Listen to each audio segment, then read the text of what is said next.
大家好，我是罗生彪，今天继续给大家讲解能够增长我们的寿命、功德和财富的多杰熊灯的化身延泽金泽法门。在多杰熊灯坛城里，金泽位于主尊持律主多杰熊灯的左侧，呈现一手二臂王子像，他右手高举朝天，持着满意甘露及以满愿树为装饰的黄金宝瓶。宝瓶象征它能赐予我们世俗和外在所需，如财富、健康、人际关系和一切资源，好让我们能安心修行的能力。他左手握着一个装满了珠宝的碗，臂弯躺着一只兔宝鼠，象征金泽是能赐予我们修行和物质财富的赐富本尊。金泽身穿黄袍，骑着黄金宝马，黄色象征增长和富裕，也是金泽加持和利会众生的方式。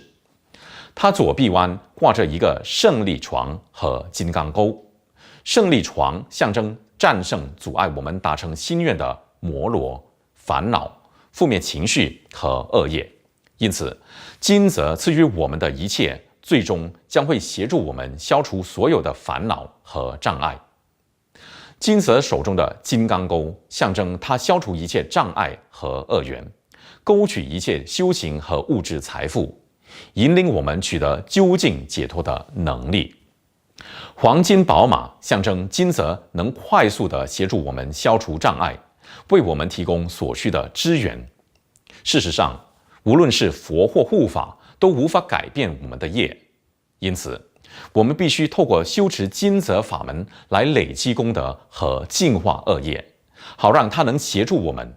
换句话说，金泽法门能让我们累积足够的功德，让我们能凭借它的神圣力量获取所需的帮助。若没有这一切，我们将无法接受它的加持，因此修持它的法门极为重要。我们能透过依止、供养、观想和念诵他的经咒来累积功德。有了这些功德，金泽才能启动我们的善业和阻止恶业的显现。当金泽阻止我们的重大恶业显现时，并不意味着这些恶业已经消除，它只是暂时延缓恶业的显现，好让我们有机会净化这些恶业，直到它消失或完全被净化到无法再对我们造成伤害的程度。金泽其中一项极为重要，也让这项修持十分快速有效的好处，就是金泽本身虽是正悟者，却化现为世间相。这种化现让我们跟他能建立更亲近的业缘，也意味着他比其他财富本尊能更快速地前来帮助我们。金泽化现为娑婆六道中极具强大威力的天神像，其下方的五道分别为阿修罗道、人道、畜生道、恶鬼道和地狱道。尽管金泽呈现天神像，它却拥有文殊菩萨的心事。此外，由于金泽是300多年前才出现的相对新的护法，它跟我们的亲近关系不仅让它拥有等同于1000位护法的力量，也让它的法门比其他财富本尊的法门更加有效和迅速。有意修持金泽法门者，最好能设立一个完整的金泽佛坛。佛坛上应摆设佛的身与意之象征和各种供养品。在这里，身指金泽的塑像、唐卡或图像，以及我们的根本上师或传承祖师的图像。语可以用佛经作为代表，而意则可用佛塔作为代表。在我们的金泽佛坛上，我们可以供养熏香、净水、鲜花、各种食物、电子灯或蜡烛、妙玉供、曼达拉、八吉祥、七正宝等。作为修行的一部分，我们必须确保佛坛干净整洁，并时常更换供养品。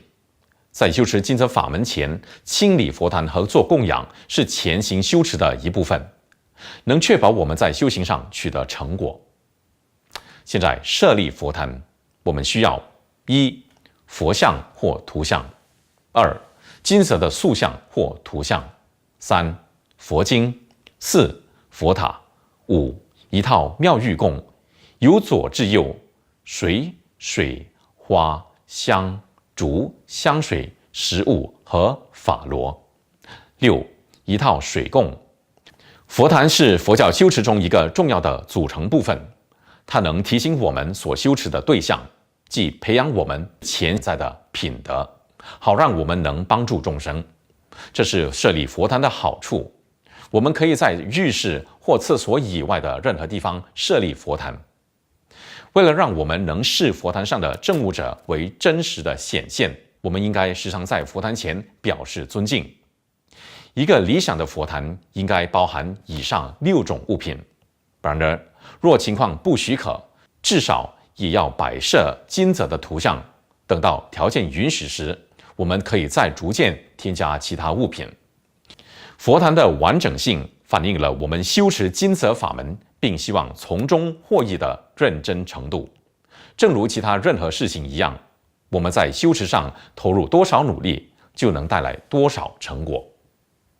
另外，我们也可以在佛坛上供养一套7或8碗的净水，把水注入碗中，直到距离碗边缘约1米粒的长度。我们也可以供养一套愤怒供，象征供养我们的恶业。愤怒供可以陈列在水供的后方。好了，在下几期的节目，我将会给大家继续讲解金泽和他的修持法。大家如果想要学习更多佛法，可以上占都古仁波切的中文博客 www.chanromchi.com/l/cn。谢谢大家。